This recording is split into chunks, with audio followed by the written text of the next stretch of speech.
Return to sender, address unknown. Striking postal workers have warned that Christmas cards may not be delivered until February. What is the point in that? You may as well wait for Easter, or if you're sending cards right now, just write Merry Christmas 2023 with a marker pen.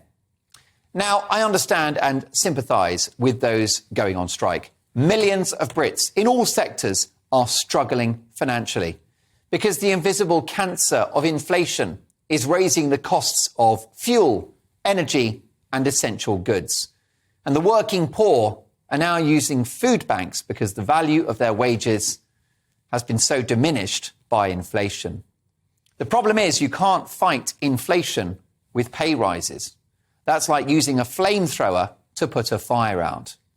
As we saw in the 1970s when union bosses were winning settlements of up to 30%, that's right, you heard me right, 30%, the cost of prices just spiralled further. Across the board, public sector pay rises amount to an arms race with inflation, and that's a fight you will never win. Posties, nurses, public sector lawyers, train drivers, civil servants, their demands for more money no doubt have merit.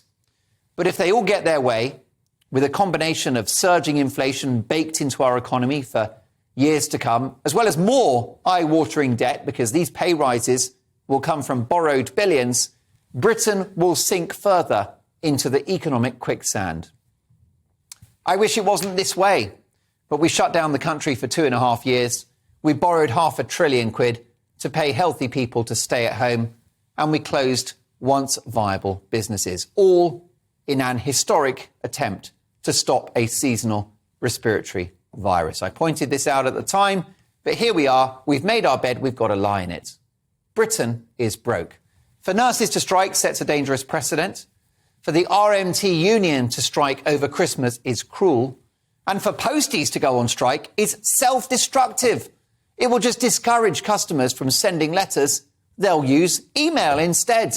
And it will push customers into the arms of DHL and Hermes for their parcel deliveries. Postman Pat must be furious, and I've no doubt his pussy is raging.